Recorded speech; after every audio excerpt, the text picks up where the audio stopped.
is a global news update on top accolade news. The headlines: Zelensky approves new tribunal to prosecute Russian leaders for war crimes. Armenia arrests prominent religious leader. Israel-Iran conflict sparks global economic fears. Trump urges Israel to cancel Netanyahu's trial. We'll start with the focus in politics. Zelensky approves new tribunal to prosecute Russian leaders for war crimes.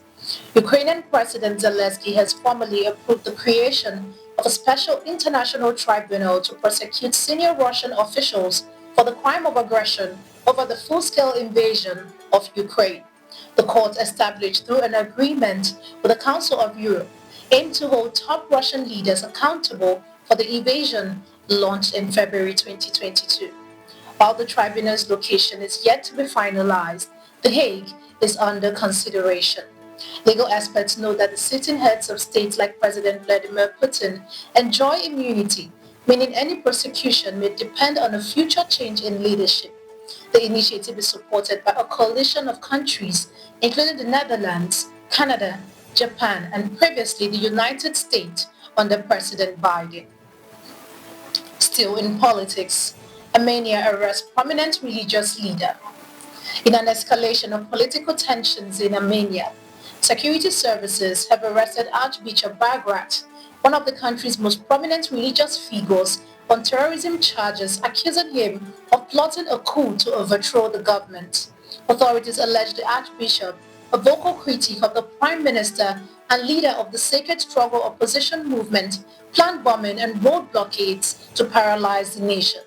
His lawyer has dismissed the claims as fabricated, insisting only protest smoke bombs were found during an extensive search of the cleric's residence. The arrest comes amid a wider crackdown, with 13 others detained and over 90 searches conducted as the fallout continues for Armenia's controversial territorial concessions to Azerbaijan. Moving to economy, Israel-Iran conflict sparked global economic fears. The 12-day armed conflict between Israel and Iran has sent shockwaves through the global economy, raising oil prices, disrupting supply chains, and fueling inflation worldwide. Israel's June 13 missile strike on Iran's infrastructure and Tehran's retaliatory actions have heightened tensions around the Strait of Hormuz, a key global oil route, pushing Brent crude towards a possible $130 per barrel. Analysts warn that the continued conflict could shrink global GDP by 0.8%, spike U.S. inflation to 5.5%, and threaten economic recovery. Meanwhile, Israel is incurring war costs of up to $200 million daily, deploying advanced defense system and air operation, with estimates suggesting a $12 billion burden if hostilities continue for a month. Moving to international relations, Trump urges Israel to cancel Netanyahu's trial.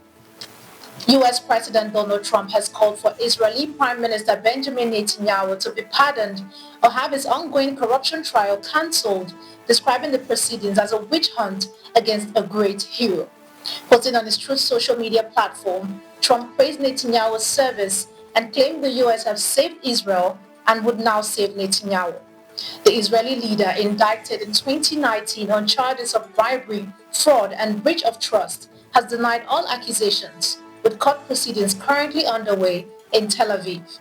Israeli president holds the authority to issue a pardon, but has stated that no such request has been made.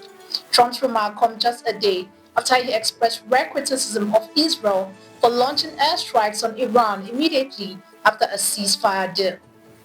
You're watching the Global News Update on Top Accolade News. Do stay with us. Still to come.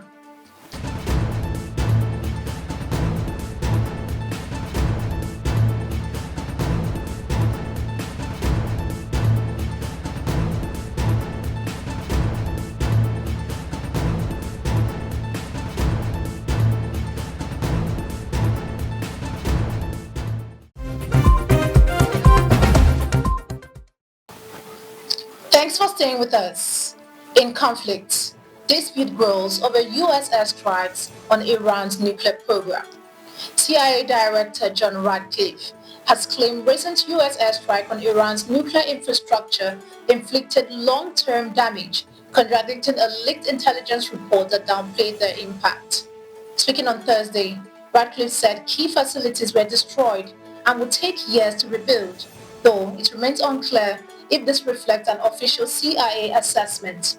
His statement follows President Trump's assertion that the strikes obliterated Iran's nuclear capability, a claim challenged by a leaked Defense Intelligence Agency report suggesting only minimal setbacks. The DIA's full damage evaluation is still underway, relying on satellite imagery and foreign intelligence as U.S. officials have no direct access to the site. Moving to defense, Taiwan launches major defense drills. Taiwan's Defense Minister Wellington Koo has reaffirmed the island's determination to defend its sovereignty and democratic way of life ahead of next month's military drills, which will include live-fire scenarios countering potential Chinese attacks. The annual exercise, for the first time, featured U.S.-made rocket systems and Taiwan's own Sky Sword missiles, stimulating a Chinese invasion and gray zone warfare. Meanwhile, China has escalated its military posture, conducting joint combat patrols near Taiwan with 21 warplanes and warships, while vowing to crush separatist activities. In entertainment, Katy Perry and Orlando Bloom split after 9 years. Pop star Katy Perry and actor Orlando Bloom have reportedly ended their 9-year on and off relationship, following escalating tension, a faltering album release, and the pressure of parenting and conflicting work schedules. The couple, who got engaged in 2019 and share a 4-year-old daughter, are said to have parted amicably, with sources noting that the split had been a long time coming. While Perry continues her lifetime tour in Australia, Bloom is expected to attend Jeff Bezos' wedding solo, fueling further speculation.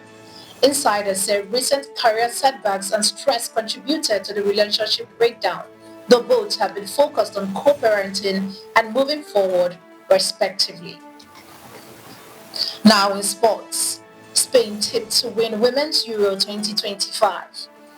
As the countdown for UEFA Women's Euro 2025 begins, reigning champions England remain hopeful of retaining their title while the tournament kicks off in Switzerland on July 2nd, but Spain enters as clear favourite, riding high on recent World Cup and Nations League victories. With powerhouse contenders like Germany, France and the Netherlands also in the mix, the competition promises to be fierce. England face a tough Group D with France, the Netherlands and debutants Wales, while host nation Switzerland look to impress. The tournament concludes with the finals on July 27th, where a new European queen may be crowned. That concludes our global news updates for today. Stay tuned for more global news and developments. Thanks for joining us. I'm Ojarumi Okocha. Connect and engage with us on all our social media handles. Do have a wonderful day.